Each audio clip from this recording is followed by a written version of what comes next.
to Talking with Turu. Appreciate you coming out, dude. Yeah, it's no problem. So you're not originally from San Antonio, right?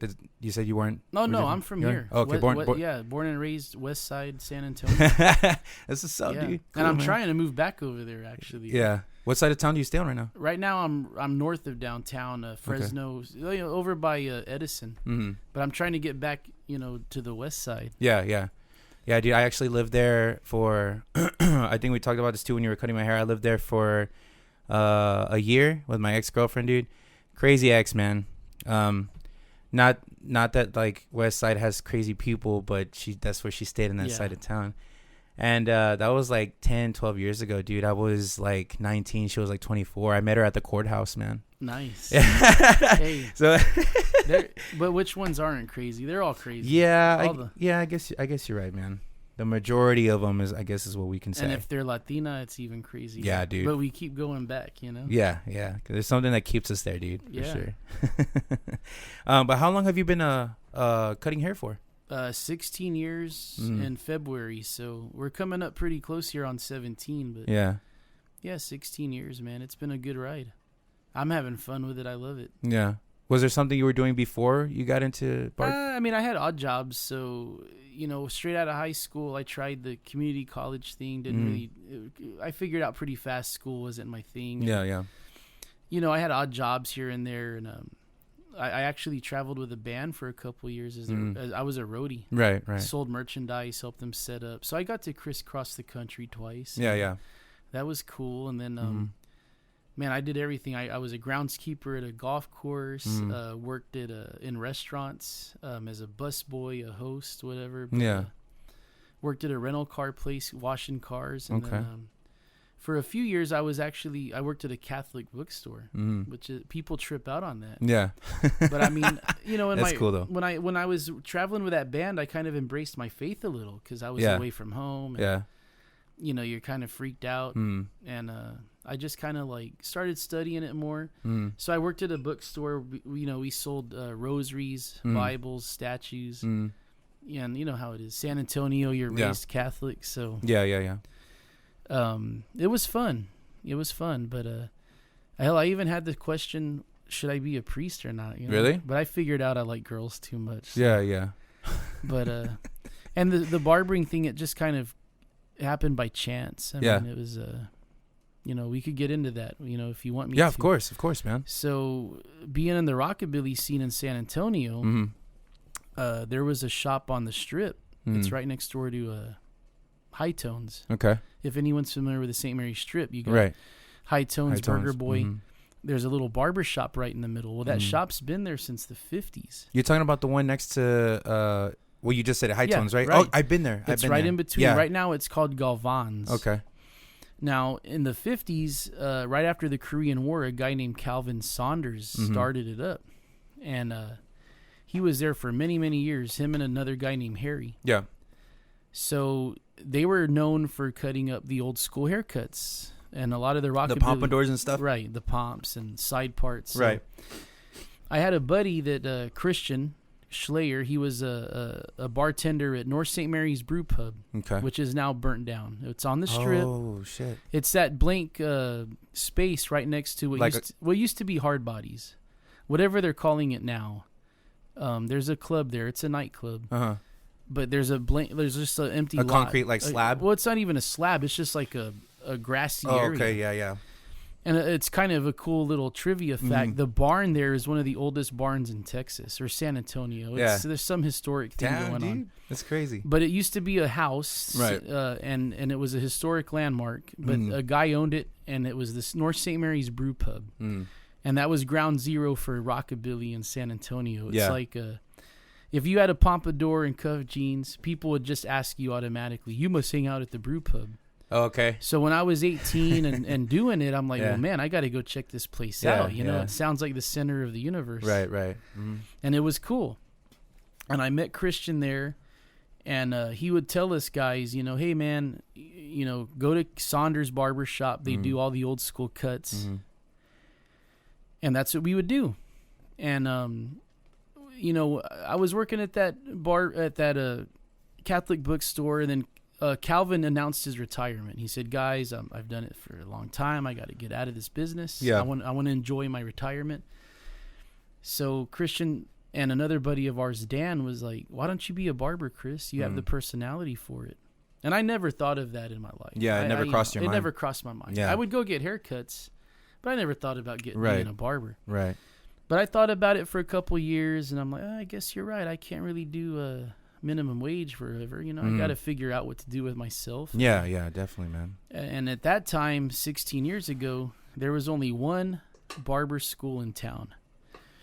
Williams Barber College on W.W. White in Houston. So I went and talked to Mr. Williams, told him what I was thinking of doing, and he was down. He's like, all right, man, and come on down. And it took me about a good year, almost 2 years, to actually pull the trigger and go. But I went. Okay. And it was, looking back, I'm like, it was one of the best decisions I ever made. I love doing it.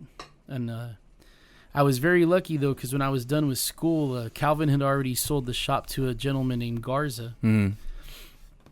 And I was good friends with Garza's brother, Danny, who's also a barber for many, many years. They were all barbers. Yo, okay. And they just so happen to like hang out together, or so Danny Garza, I knew him from the church. He was an usher at the church I went to. Oh, okay. But his brother Julian owned that particular shop, and I said, "Look, Mr. Garza, I want to work with you because at this point, Calvin and Harry were only working 1 day a week." And I said, "Hey, I got to work that day that they're there because I want to learn from these guys." Yeah. So sure enough, man, I'd show up and I wouldn't do many haircuts, maybe one or two the whole day at the time. But these guys were rocking and rolling. They'd have their old regulars showing up. And I mean, I learned a lot more from them in just those few months I worked there than the whole time I was in barber school. But it was really cool learning all that old school stuff. Yeah, dude. Damn, that's pretty badass, man. And because I grew up, or I was involved in the rockabilly scene, people started coming to me, and I kind of got that. I was already building that reputation of the guy to go to in town for the old school stuff. Okay. And of course, once social media came around, and I started embracing that. It just cool, blew dude. up even more. You know? Like you utilized it, you took advantage of it. I took advantage of it. Perfect. But it's good, It's a free source, and why not? Yeah. That was one thing I was talking to somebody about the other day, dude. Is I think it's important to adapt to change. Yeah. Because if you have a business, you have to like try to think ahead of the game, and social media and the internet is definitely helping business prosper. So why not learn and do it? Right. I mean, I pride myself a lot on like I live primitive. Like I don't have Wi-Fi at home, and I still listen to records and watch DVDs. And, one of my cars is a 51 Chevy with no air conditioning or even windshield wipers. But hey, that's fucking cool, man. It's cool. It's just primitive crap. I did embrace social media because it's a free thing, and it's there for everybody to use, and it cuts through the BS. It's like, hey, this is what I do. If you like it, come check it out. Just give me a try, and if you don't like it, then go to someone else. Yeah, but, for sure, dude. It's cool. Yeah. And it was very, very cool to embrace that, and I get it. You gotta adapt to the times. Yeah. And a good barber will do that. And I'm glad I know how to do all kinds of haircuts. A lot of people will tell me, I don't go to you because I don't want a pompadour. Well, I know how to do all sorts of cuts. Yeah.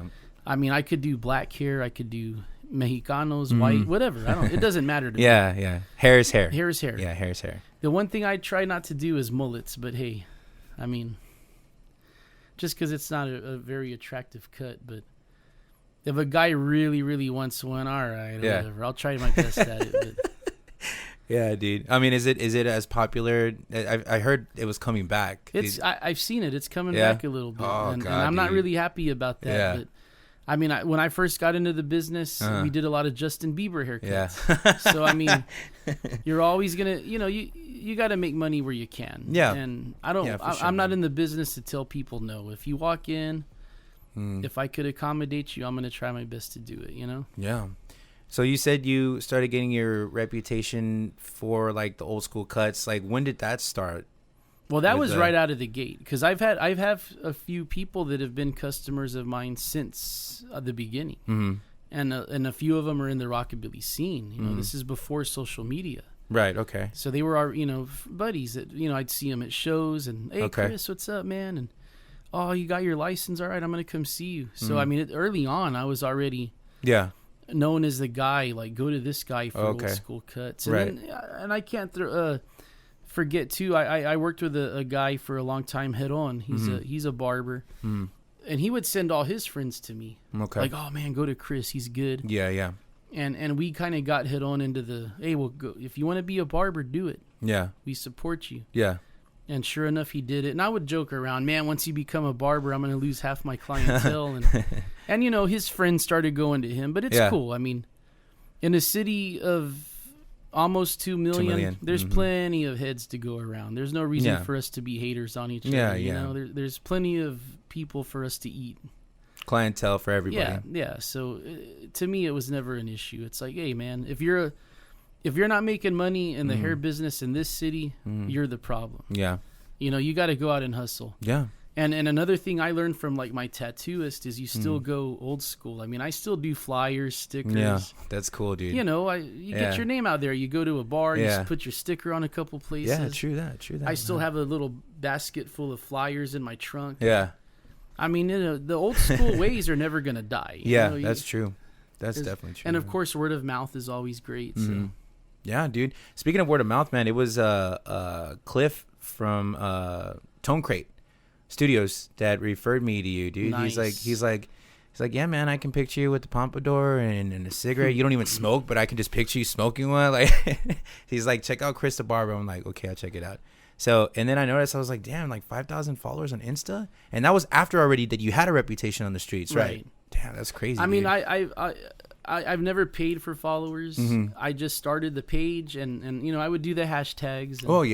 And, and there was a point where I would post a lot. I also have 5,000 posts on there. So I mean, I was very active on it. Oh, okay. So every day at the beginning, I'd post maybe 4, 5, 6 haircuts and hashtag them. And every day I would get about 4, 5, or 6 new people because of that. Okay. And they would tell me, oh, I found you because of Instagram. And it's like, oh, this is cool, man. And people spend thousands of dollars for billboards, radio spots, TV commercials, whatever. And I'm like, here's this free app.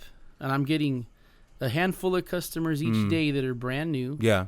How could this be bad, you know? Yeah, that's awesome. I mean, I hate to use the word, but like it's like I was building an empire, you know. But it was organic, you know. Of course, at the beginning, you get hit with the ads like buy 1,000 followers for this. Yeah, I was of course. Like, nah, man. I mean, if people want to come to me, they will, and if they want to tell friends about it, they will. And I started getting followers, and it's a trip. I mean, I've run into women where they say, "Oh, I love what you do," and I said, well, do you have a son or a husband? Oh, no. I mean, I have a little girl, but I just love the way you cut hair, and I follow you. Yeah. So they have no reason to follow me whatsoever. Wow, dude. But they do because they like what I'm doing. Yeah. And, of course, you know, I'm a big fan of music, so I'll throw music stuff on there. Of course, some car culture stuff on there because I'm into the hot rods, the rockabilly thing. Yeah. Blues, rockabilly, honky-tonk, you know, rock and roll. So I'll throw that on there every now and then, and so people dig it. Yeah. And, you know, I got the clientele? Just a clientele and a certain thing that I'm doing, and people like it. And it's cool. I mean, I'm not going to complain, cool, dude. You know? Yeah. So 2 questions. So excuse my ignorance, man, because I'm not really too familiar with rockabilly. I feel like I know what it is, like the music, the style of music, but I'm not too familiar with like the culture, where it comes from, or all about it. So tell me a little bit about that, like the rockabilly thing. The rockabilly thing, I mean, the early rock and roll's lumped in there, you know, like Little Richard and, you know, Elvis, obviously, Gene Vincent, Eddie Cochran, Johnny Burnett. You know, you got the early guys. Okay. And they had the pompadours and just kind of, you know, sexual innuendo songs. Yeah. And, of course, Buddy Holly. Oh, yeah, I was going to say Peggy Sue, right? All those guys, And, of course, they always say when he died, that was the day the music died. And it got a real poppy, but there was always that underlying scene. And of course, you have the old school country, and you got the blues. Yeah. And then bluegrass, too, right? Bluegrass. A little bit of bluegrass. It all kind of, you know, you dig in when you're... But, you know, then you got these obscure guys like Glenn and Hazel Atkins. They were doing their own thing. wherever they were from. And of course, like the 70s, late 70s, Yeah. 80s, you got Stray Cats, and Okay. there was other bands, you know. And Yeah, then you, for sure. of course, the Cramps kept rockabilly going with a little punk attitude. Throwing in there, yeah. And of course, you get into the late 80s, early 90s, you got Reverend Horton Heat coming up. Okay. So there's always, it's never gone away. There's always Right. been a little bit of a scene for that old 50s greaser type thing. Okay. And the pinup look too, right? Is The that part of pinup that look falls for in the there? girls, Yeah, it falls okay. in there, you know. And so you always have the guys and the girls doing Yeah. their style. And, Yeah. And a lot of people say it's not a style, it's a lifestyle. And Yeah. you know, it is. I Yeah. mean, we all... but I figure, hey, man, if dressing up like a teenager from the 50s is the worst thing we could do, who are we hurting? Yeah. I mean, there's festivals dedicated to it, you know? So, but what's cool is the barbering thing kind of goes in with that. 'Cause, Yeah. you know, I got picked up by Layrite as a rep for I'm part of the band of barbers. Where you know, we're handpicked by the creator of Layrite. Damn, dude. So there's a guy, Donnie Holly, out in California. Okay. He was kind of specializing in the old school rockabilly cuts in SoCal, which the rockabilly scene there is pretty big. Right, right. And he started his barber shop, Hollywood's Barber Shop, started the Layrite Pomade. Mm-hmm. And 20 years later, you know, he's here with the band of barbers. Okay.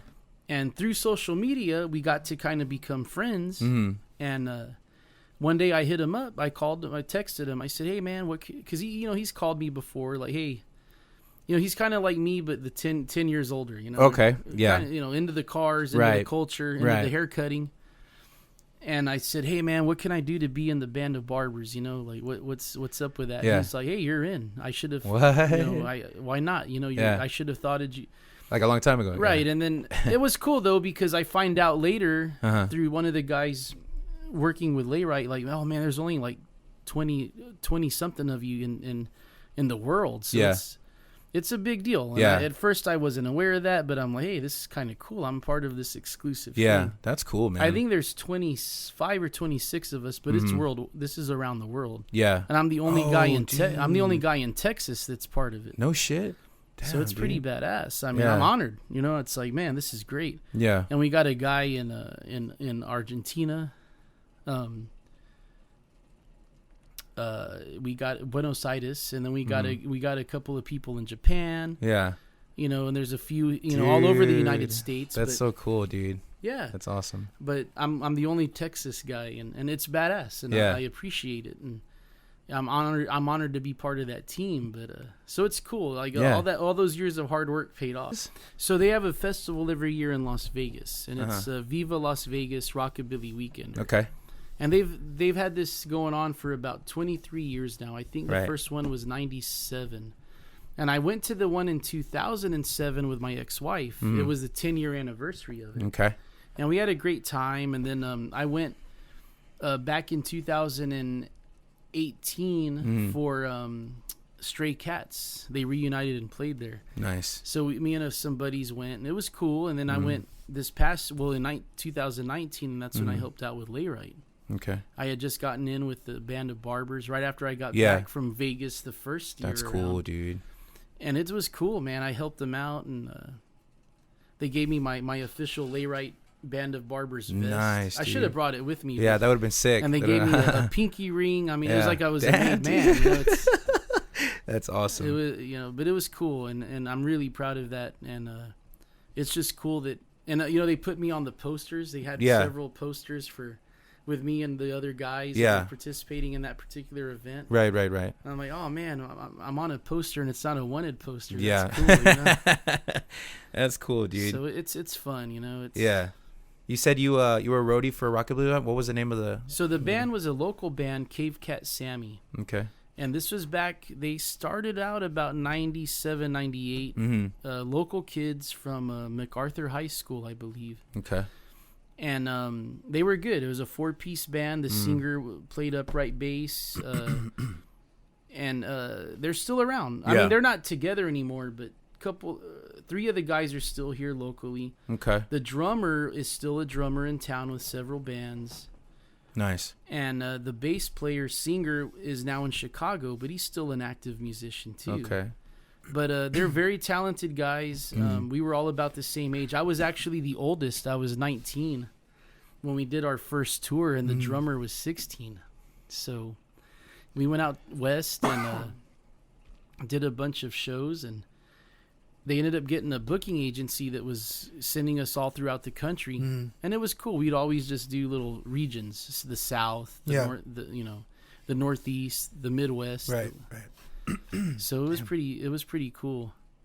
And I did that for a couple years. So seeing the country out of the windows of a van is definitely an experience. Dude, that's awesome, man. And how did you go about like meeting them? Like, you just known them, right? And then you like they asked you to be the roadie, or so I was just going to shows. Okay. I was just going to rockabilly shows, and then I'd go to their shows. There at the time, so that same club that's Hard Bodies, or was Hard Bodies on the Strip. Yeah. It was called the Hoot Nanny for a little while. Hoot Nanny. And that only lasted about 6 months. Yeah. But it was their whole thing was roots music, rockabilly, honky tonk, blues, swing. Yeah.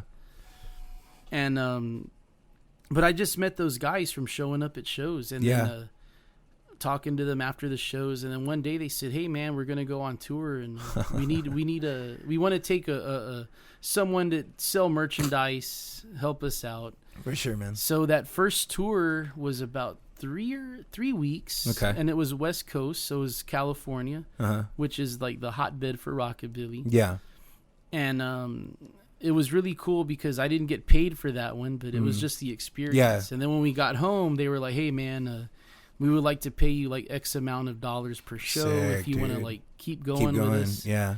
So I did that for a couple of years, you know. Yeah. We'd be home for a week or two, and then we'd go out for like anywhere from 3 weeks to 6 weeks. It just depended on how far out we went and what was going on, but it was cool. Sure. Damn, so, you know, you got to see a different city every night. Yeah. And, you know, we got to hang out in some of them a little longer than others. Oh, yeah. It was really cool. That's cool, dude. That's fucking cool as shit, man. Yeah, and you got to see the scene in every city. Even if you went to like these small towns, there was at least one guy or one girl that was all done up, pin-up style or rockabilly. You know, someone was always into something. Yeah, dude. But, you know, man. It was really cool, man, just to get out there and check it out and meet a bunch of different musicians. They opened up for some really cool bands, and then other bands opened up for them, and they played a couple of those rockabilly festivals. You know, there was one in Indianapolis that was fun, one in Seattle that was fun. Damn, so dude. It was cool, dude. I mean, we met people from all over the world. Yeah, that's pretty sick, man. It was pretty cool. Before the pandemic, were they still going on? No, because they disbanded way back in like 2001 or 2. Oh, okay. You know, it was around that early 2000s. Yeah, because a couple of the guys were like, "Hey, we want to go to school, get our degree." Yeah. And I mean, you know, it makes sense. Yeah. Because doing rockabilly, you're never going to be on MTV. Yeah. You know, you kind of have your niche, and you know, after a while, it's like, let's go on and life, you know. Yeah, it's just life, you know. So that's when I went off and got some more odd jobs. Yeah. Before I went to the barber school, but. Yeah, dude. But it was a good time. 2 years crisscrossing the country. Yeah. I'm still buddies with all those guys, and it was pretty cool, man. Yeah, it's definitely a good experience to have, like, especially if it was short lived. Like, at least you can say like, "Oh, I went here, I went there, I saw this and that," you know. So that's pretty cool, man. I know that like here in Texas they closed a lot of businesses because of the pandemic. So when you reopen, like, did your clients like come in like, "Oh shit, finally now I can get a cut," or did it take a while? I mean, you know, the first couple of weeks were really good. It was solid, and then it kind of died out. It's kind of roller coaster right now, but it's still not 100% of what it should be. Yeah, but it's not horrible. Yeah, okay. At least we're open. We're able to make some money. Yeah. I mean, I survived the pandemic. We were shut down for 2 months, but you know, I've always made myself a brand, Chris the Barber. Yeah. And fortunately, cool, my tattooist, Weldon Lewis, he's been tattooing here in town for about 27 years now. Oh, nice. He's always been a supporter, and he's always done my artwork. So anytime I do flyers, stickers, shirts, it's usually his art that I use. Oh, okay. So like that icon that you have for your Instagram, that's one of the tattoos he did? Right. Okay, that's fucking I mean, sick, at first it was a flyer, and then I made it a sticker, then I got it tattooed on me. And then he did a Chris Fink, he did a Rat Fink version of me. Because Rat Fink is a big icon in the hot rod scene, rockabilly world, Right. So he did a Fink version of me, but I took that image and I made it a T-shirt to survive the pandemic. Nice. And of course, with social media. Yeah. Hey guys, your boy's out of work for God knows how long. Yeah. If you want to support me, I've got these shirts. Let me know what size you want. And as soon as I got enough people interested to justify an order, I'd place the order. And then, dude. Since we weren't doing anything all day, I just went around and delivered them, or mailed them off, whatever. Yeah, whatever you had to do. Yeah, man. But we survived, and I mean, I cut a couple relatives' heads in their kitchens and made a few bucks. But we got by, That's cool, dude.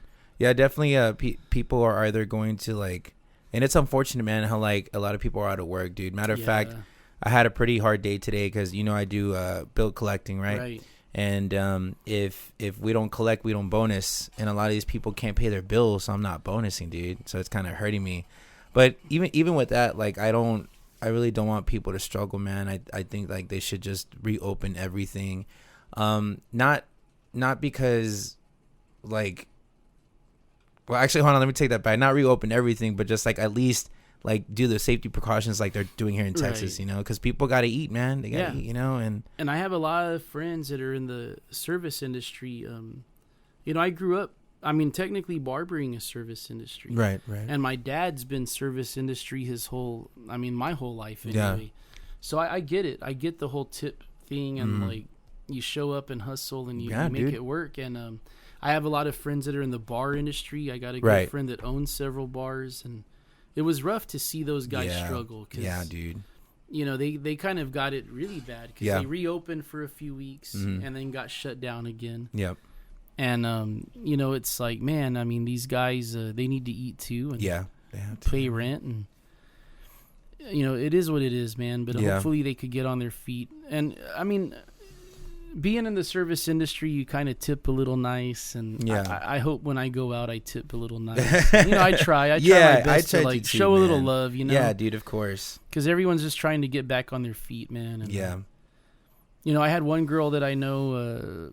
She was making these chocolates that are skull shaped, and I was like, man, that's interesting. I want to order some, and I did, and she couldn't make it to deliver them to me, but she said, well, if you pick them up, I'll throw in a couple extra. I said, you know what? Don't worry about the extra. Everyone's just trying to make it. Yeah, trying to eat, man. Yeah. And instead of paying the exact amount, I threw a few extra bucks in there. It's you know what? We're all just trying to make it. Yeah, for sure, dude. Life's already tough and complicated. Why make it even more complicated? Just do your thing, Yeah, dude. I was talking to my buddy the other day, and I was telling him that, because he's going through a separation, and so am I, with his woman and me with my woman. And I was telling him, I was like, dude, because of the pandemic, there's nowhere for us to retreat to get our mind off of things. So it's you're already suffering mentally, but then you gotta just stay in one spot. You can't go nowhere, dude. It's what the fuck, man. But it's I guess it's kind of a good thing now that some of these places are opening with limited capacity.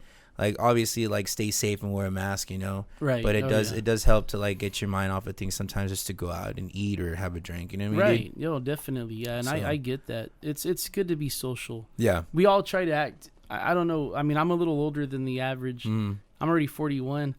But I've noticed a lot of the younger people are, they try to put on a facade we're antisocial and anxiety all the time. But I'm like, man, if you want anxiety and spend a day in my shoes, because I'm paying child support. You don't want that. But, But you're right. You got to get out there and make friends and be social. It's good for you, man. Yeah. Not everyone's gonna get along with you, but that's okay. That's life. Yeah. But your vibe will attract your tribe. Yeah. Yeah, dude. For sure. Yeah. No, we talked about that too, man. I told him that it's important to speak with other people, man. Yeah. Because I think interaction in general, mostly good. I know it's gonna be bad sometimes with certain people, but any interaction at all with like other humans, dude, is like it just it does something good, you know, like makes you feel a certain way. Yeah, you go out and flirt with a couple girls, maybe piss off a dude or two because you're flirting with a girl. You know, it happens, but it's all fun and games. You know, just have fun with it. Yeah, definitely, dude. So before you got the location that you're at now, you said you were somewhere else here in San Antonio, right? Oh yeah, so I spent a majority of my years cutting at Clippers on 410 and Blanco. Mm-hmm. I was there for 11 years. Okay. And that was a lot of fun. Yeah. The owner, he's a he's a good friend of mine, and I hated leaving there, but it was just business. You know, sometimes you have to move on, and it's time. And luckily, I could still call him up and talk to him. He's a friend, you know. Everywhere I've ever worked, I've never tried to burn bridges, man. Yeah, for sure. I've always, you know, sometimes you leave unceremoniously. Mm-hmm. But I try not to be one to hop around, but you know, I spent a lot of time there and I honed my skills there. Yeah. And I thanked him for the opportunity. Oh yeah. I said, hey, I became Chris the Barber here, you know. I started here as someone that had a little bit of a clientele, and people would show up in their hot rods and get old school cuts, and it was cool. And then once the social media thing hit, you know, boom. Blew up. Yeah, but and I thanked him for that. I'm like, you gave me the opportunity, but it was time for me to go, and it happens. But luckily, where I'm working now, it's a girl that I worked with a long time ago there, and we get along like peas and carrots, man. That's cool, dude. We're friends. Yeah. So every day is like going to the playground. You know, I'm fortunate because. Unfortunately, a lot of people don't reach that. You know, they have a job they hate. Yeah. They hate their manager. They hate their boss. They come home stressed out. Yeah, dude. I mean, to me, every day is just good times. You know? Yeah. I love what I do, and I love the person I work with. Mm. And to me, it's not work. It's something cool to go do, you know? Yeah, dude. That's cool that you mentioned that because both of my guitarists in my band are working at Platinum Tattoos, doing all their media, videography, and marketing and promoting. And like Miguel was telling me, dude, he's like, dude, it doesn't even feel like a job anymore. Like we just go. I mean, they still get work done, right? But they're chilling with like cool ass people at the tattoo shop all day long, dude. Like, oh yeah, they're just excited to go to work now, you know? Yeah, it's awesome. And that's how I feel at the shop. You know, I always feel honored that people take the time to make an appointment. They're leaving their house or their place of work to come see me. Yeah. And I always not like the old saying, knock on wood. You know, I'm in a good position. Yeah. When people come see me, and I have people that come from Floresville, Kerrville. Damn, dude. I used to have a guy come from Houston. It was a trip. You know, I'm like, but he's like, that's hey, crazy, man. So I mean, I've even had girls that are like, no, they insist their boyfriend gets their haircut by me. Wow, dude. So I tell them, look, if we could make your girlfriend happy or your wife, we're doing the right thing. Oh yeah. But I mean, I have people traveling, and they're like, it doesn't matter where you go, I'll follow you. And of course, over the years, you lose people. Right. I mean, I had people that were weekly customers that don't come anymore. Oh damn, dude. It is what it is. Yeah. I mean, I don't know why. I don't know the circumstances, and you know, I'm not gonna like call them, hey, how come you don't come anymore? Yeah, I was gonna say you wouldn't question it, right? You're just like, okay. It is what it is, man. Yeah. I mean, you win some, you lose some, and I figured I've been in the business long enough. For every customer you lose, you might get a couple more. Yeah. But nothing lasts forever, you know, and it's all good. I mean, that's true, man. I'll be behind the chair doing what I do. Everybody's welcome. Yeah. And you know, and then I've had people move away, and that's the good thing about social media too. If I have a guy tell me, well, I'm moving to New Orleans, well, go check out this shop. I follow them on Instagram. Oh yeah. And I've had guys tell me, oh yeah, man, it worked out great. I went there, and that's cool. They took care of me, and now I go there all the time, and it's cool, you know. Yeah, man. You build like you build like a network. Yeah, dude. And I think that's what's really cool about social media these days too. Would you say that it was easy building your clientele, or did it definitely like take time? Like, I know everything takes time to build. It did take time. So luckily, because I was in the scene, I had people that were coming to me, but I knew right off, like, you can't rely on just the scene to make your living. Right. I already knew that. Yeah. So I had a few guys that were, you know, my people, and And I always tell everyone getting into the hair industry, it's going to take you at least 5 years to hit your stride. Okay. Because, you're going to mess up on some haircuts. Your confidence level's a little low. Okay.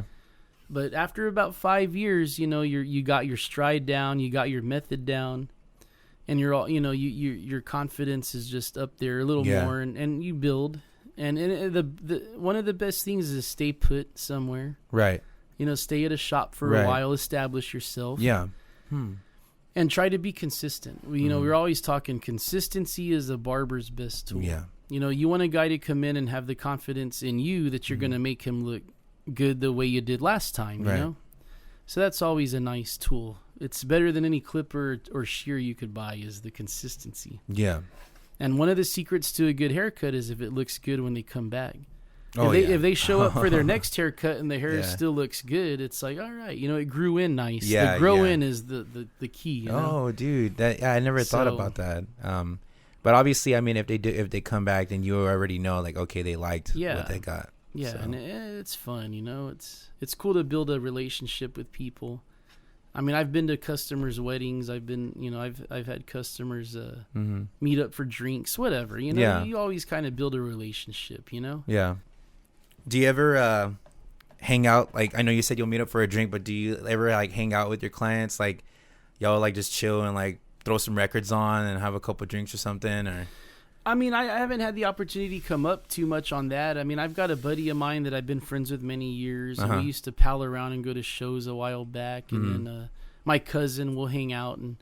But I mean, I don't want to sound like a jerk, but I usually just chill, at home, or I'll go out. Yeah. I'll go to like something simple, right? Just maybe this. I have a buddy that owns plenty, a lot of the bars on the Strip. He's we were both West Siders, and I'll go support his places. And I like to think I'm cool with the people that work for him. And so there's a good rapport. Like, hey, what's up, man? How you been? And you go where you're comfortable. Yeah. And if you run into customers, hey man, let's have a shot. I mean, I'm not opposed to anything, but I just go with the punches, go with the flow. Yeah, definitely. After work, I try to get a nice little bite to eat. And chill.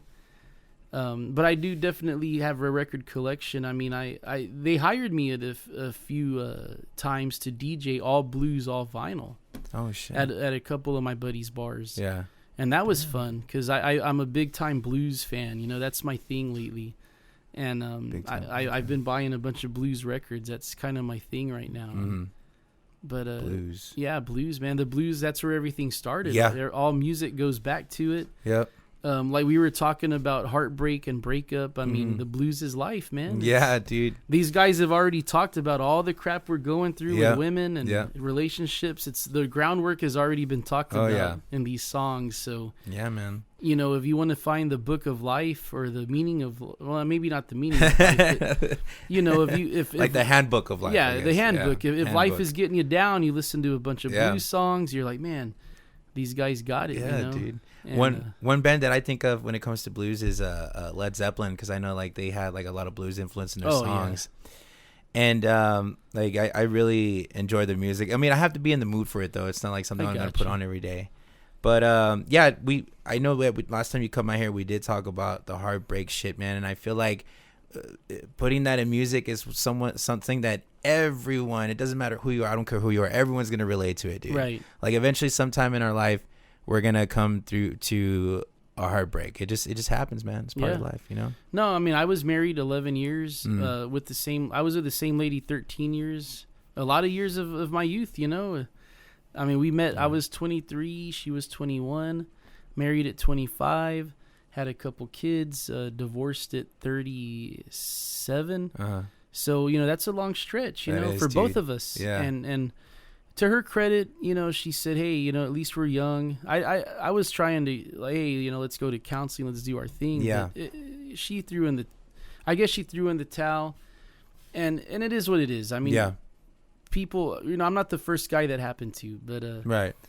Like I said, the blues is life, man. Yeah. I mean, but the cool thing about the blues is it's bad and it's hurtful, but there's always hope. Yeah. So I just dusted myself off and kept going, man. Yeah, you know? man. I said, hey, you got to keep doing your thing. And luckily, I still went to work every day. Right. Even, You went with your mind all crazy. My mind was up, crazy. Man. My stomach was bubbling up. Oh, shit. But I still went and I took care of my clients, man. Oh, yeah. And it got me through it. And I would talk to some of them about stuff. Yeah. Some coworkers. And it is what it is, man. Yeah, I mean, that's how that was my way of dealing with it. But, it's part of life, man. Loss and life ain't easy. So you take the good when it comes. Oh, yeah. And that's like, there was always a cool sticker I remember at Faust. It was the blues was my punk. And I relate to that, you know.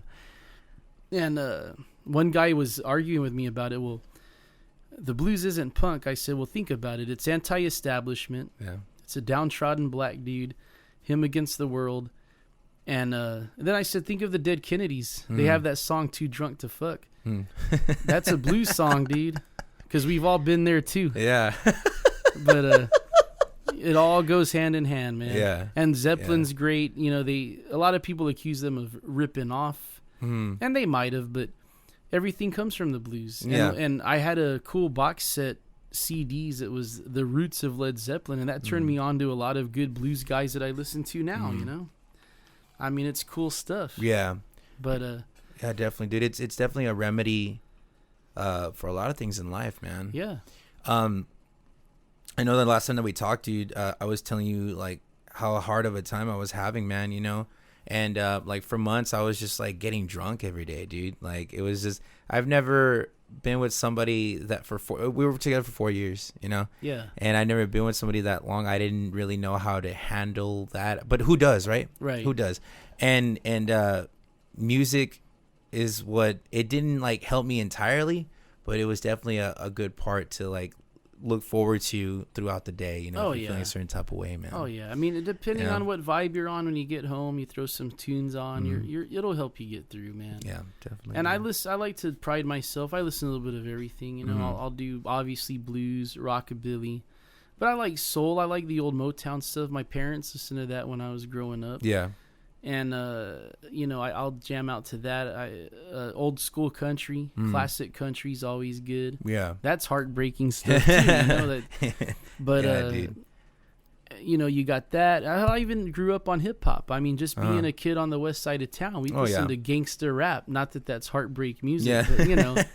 But it's cool. I appreciate it. Yeah, I love Snoop Dogg and Dr. Dre. Yeah, you know? yeah. And, for sure, man. And of course, Rolling Stones, Zeppelin, Mazzy Star, even the 90s, like Mazzy Star, Nirvana. That was cool stuff to me. I was still young. And it was cool to experience that when Nirvana hit. It changed music, you know? Dude. Whether or not you liked them, they changed the game, you know? So it was cool. I had somebody tell me a while back, he's like, yeah, dude, grunge killed metal. Fuck grunge and this and that. I was like, what do you mean, dude?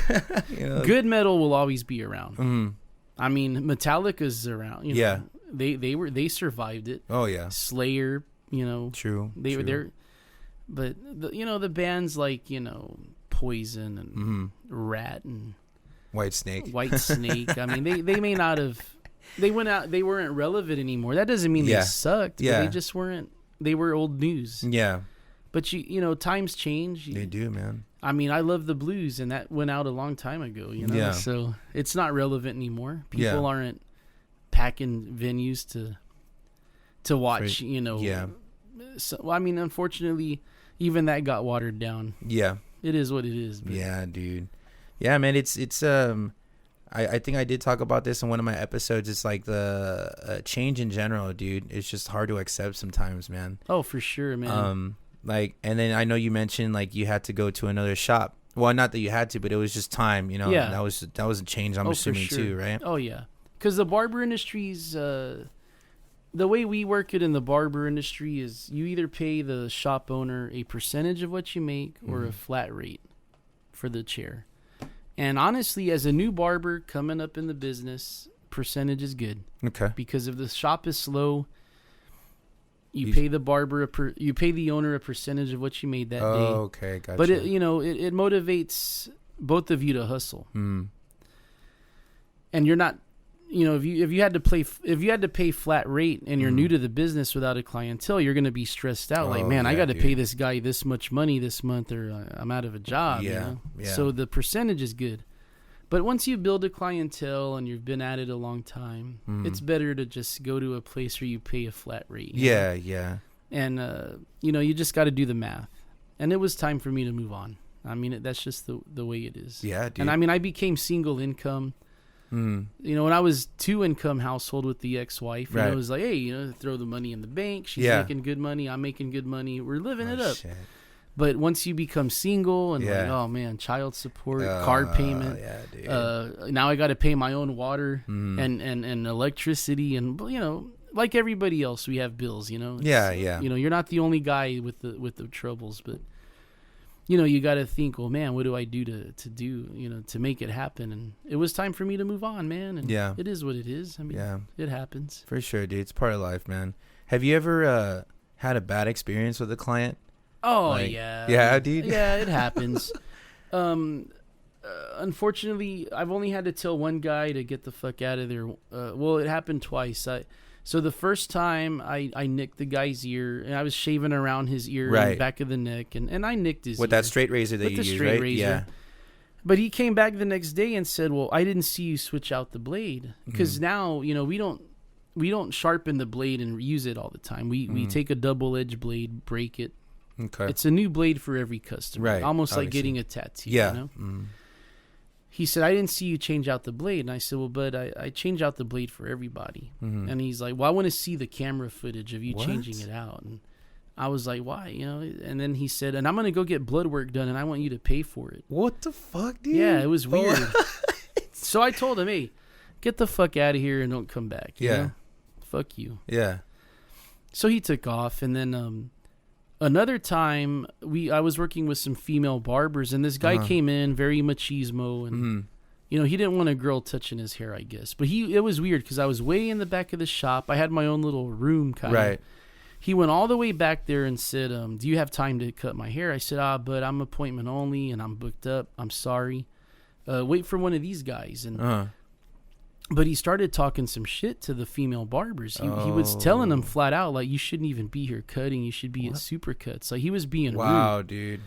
So I went up to him, and I said, hey, man, I heard you're talking. And I don't want to say I was the manager, but I was the senior barber at the shop. I was the one that had been there the longest. Okay.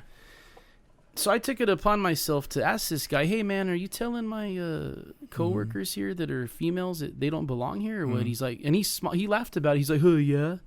And I said, dude, I said, you got to get the fuck out of here, dude. Yeah. That ain't cool. Yeah. And he's like, are you serious? I go, yeah, man. I'm like, you're insulting my coworkers. Yeah. And they're very talented barbers, you know. They were good. I would vouch for all of them. They were all good.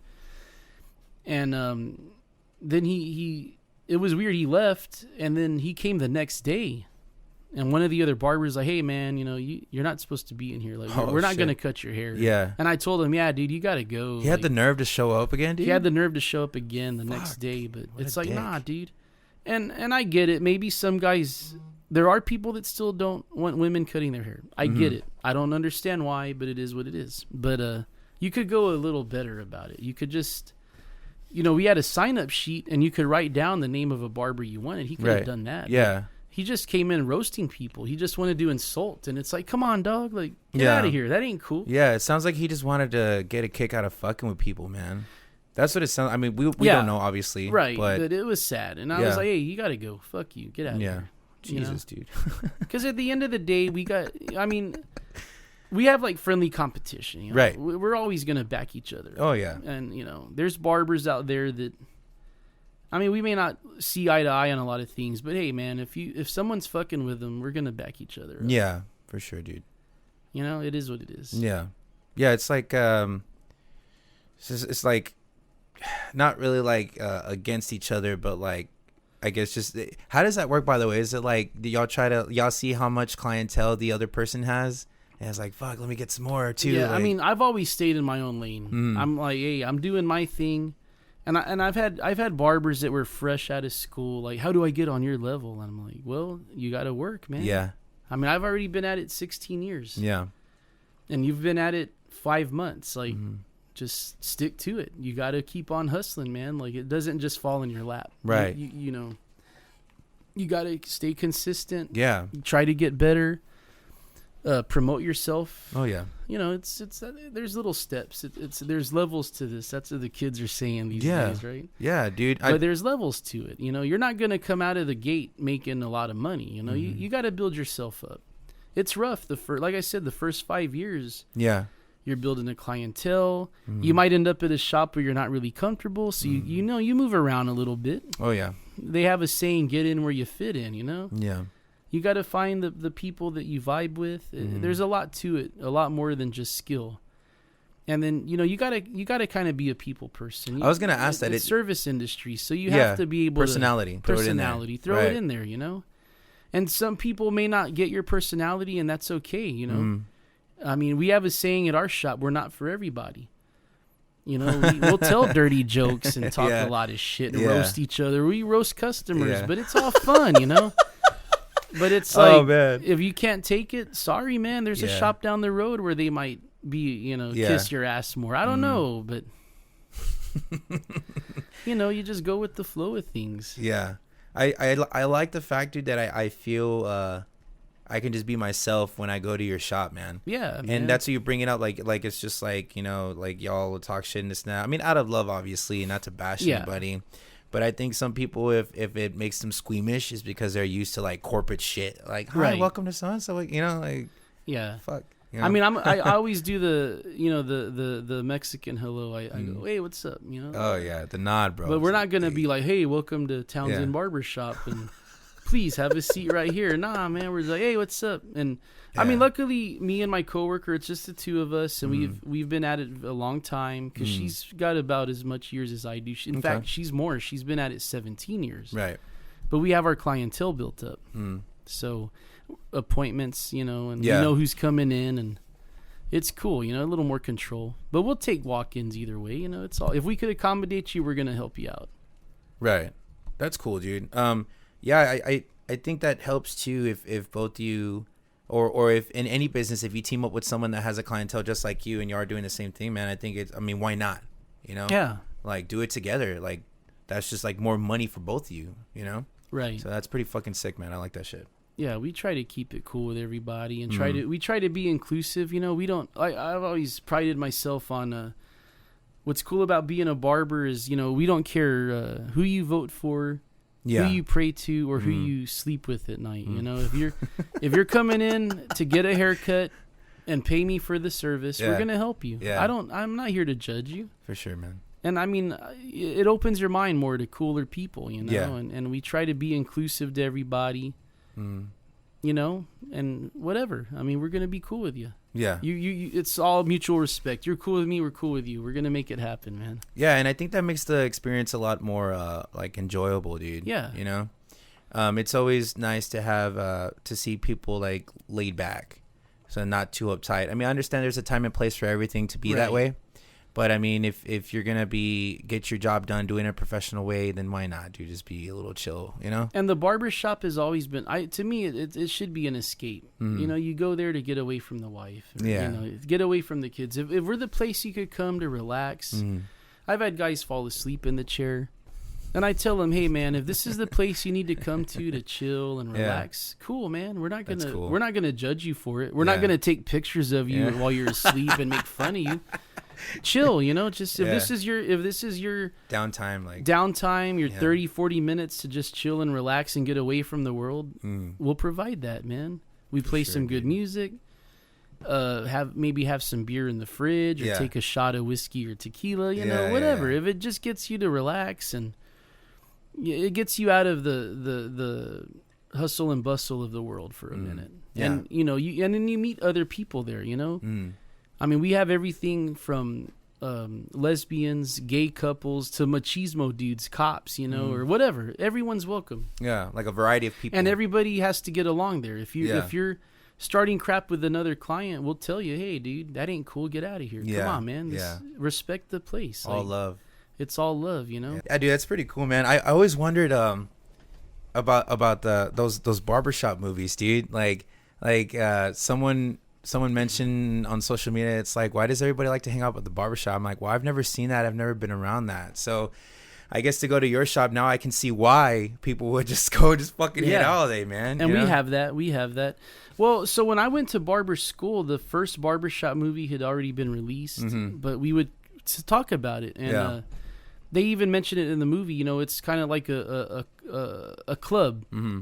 It's like a country club. And that was in the black community. But luckily, the barber, when I went to barber school, there was just one in town, and it was on WW White, a very predominantly black part of town. Okay. So for all argument's sake, it was a black barber shop. Right. And we had that vibe there. People would come in, tell jokes, hang out. That's cool, man. And it was cool. And I get it. And the thing with the like white culture or Anglo culture, whatever you want to call it, is the barbershop was kind of dying off. Mm-hmm. A lot of men were going to salons, or then they didn't care. They'd go to Supercuts. But luckily in the black and Latino communities, the barbershop was still a place to go to. Yeah. It was a sacred place almost, you know? And I'm glad that we're kind of bringing it back, you know? Yeah. And, excuse me, but people do hang out. And that particular shop I worked at, Clippers off of Fortin and Blanco, we used to have a guy named Chico, and he was a cool dude. And he would literally come and hang out all day. And sometimes he would buy us lunch. You know, you'd go get a pizza, but he would hang out. Yeah. But he would banter with the customers. You know, he was a good PR guy because he'd keep the conversations flowing. For sure, dude. But so that's what it is. I mean, like country club. That's the best way to describe it. Okay. It was a country club where a man could escape the everyday life. The everyday life. Yeah. And for 20, 30 minutes, 40 minutes, whatever, he could relax, listen to some tunes, talk some good smack, you know. And I mean, we talk about girls and sports. And, of course. Yeah. I mean, I've worked in some shops that didn't have TVs. I worked in shops that did. Sports is always a good topic. Women, music, whatever, movies. I mean, everything goes. And right now we have the elections coming up. We try not to get too political, but it happens. And, but we keep it respectful. Of course. You know, I really don't care who you support. Yeah.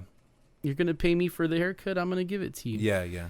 And but I have my own beliefs and support things, but it's just a way to get away from the everyday hustle and bustle. Even if it's your wife and kids. If you just want to escape for a minute. But also, on that topic, though, I also think it's good for a man to bring his son to the shop. You know, it's nice. That's like a father and son bonding thing. You know, we get guys all the time. Yeah, my dad used to take me to this shop. And it's always cool. And I have customers that I've been cutting since they were a few months old, and now they're teenagers. Damn, dude.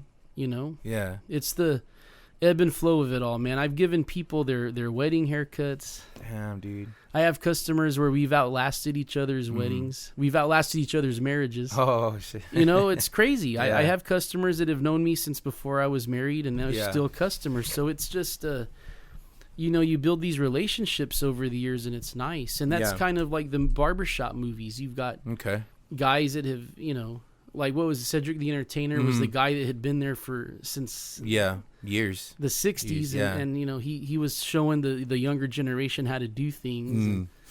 It's cool, man. I mean, it is. That's how it goes. And I've always tried to take that approach. If there's a kid that comes in that's fresh out of school and they ask me, "How do you do this and that?" I'm gonna show them. Yeah.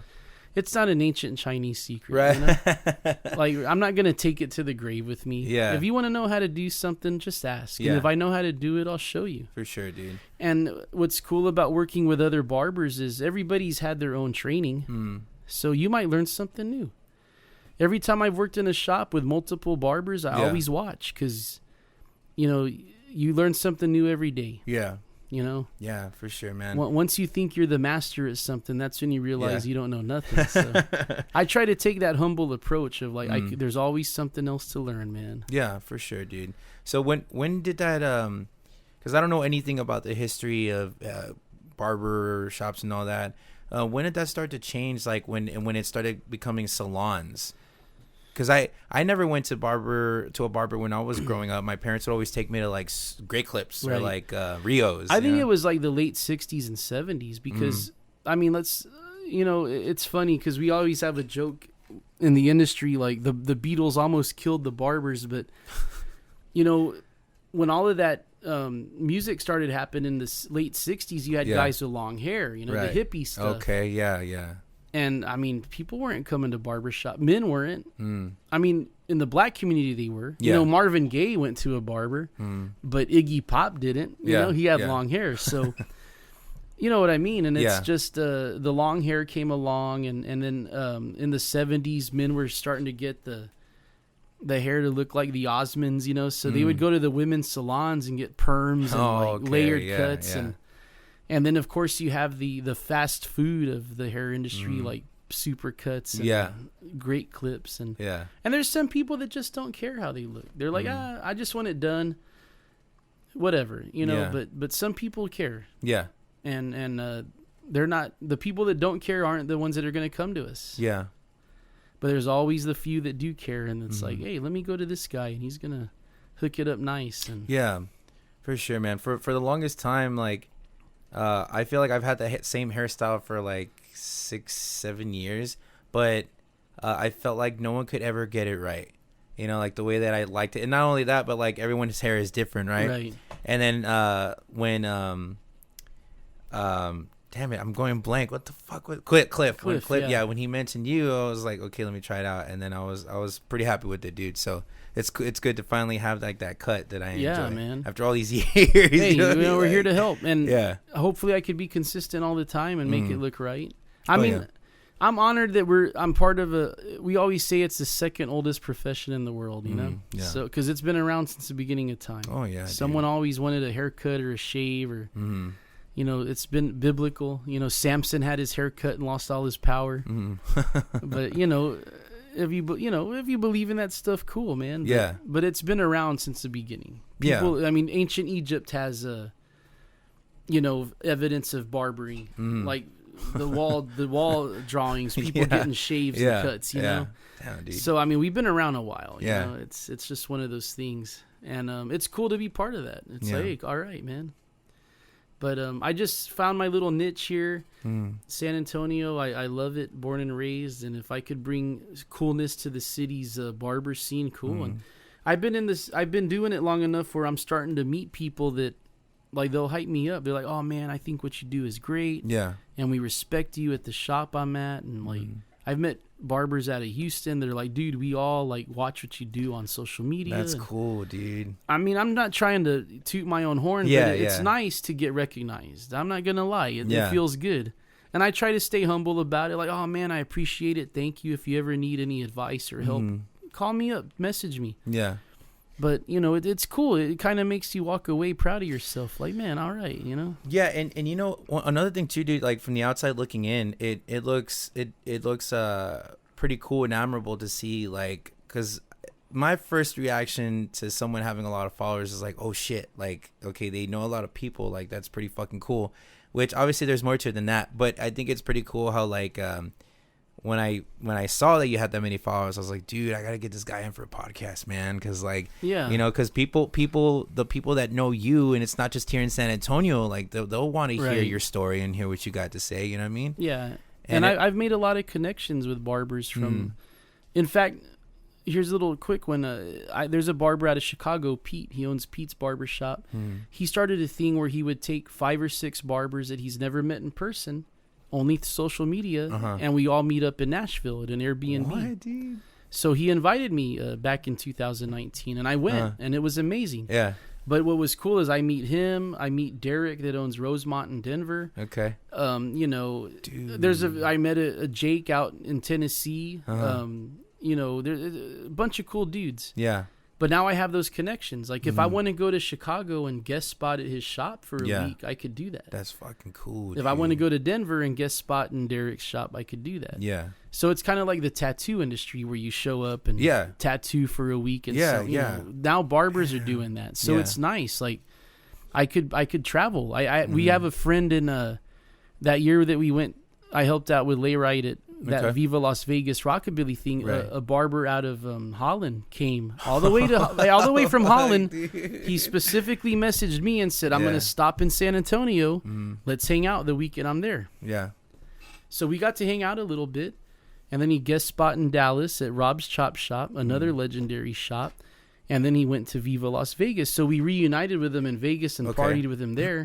Nice. But now if I want to go to Holland, I could tell him, hey, man, could I go work at your shop? That's so fucking cool, man. So the world's your oyster. You know, you make connections and, you know, you try to foster friendships. And, you know, never burn bridges. Of course. And just be cool, man. And, you know, hopefully one day I could be in Holland cutting at his shop, buying those little wooden shoes. Yeah.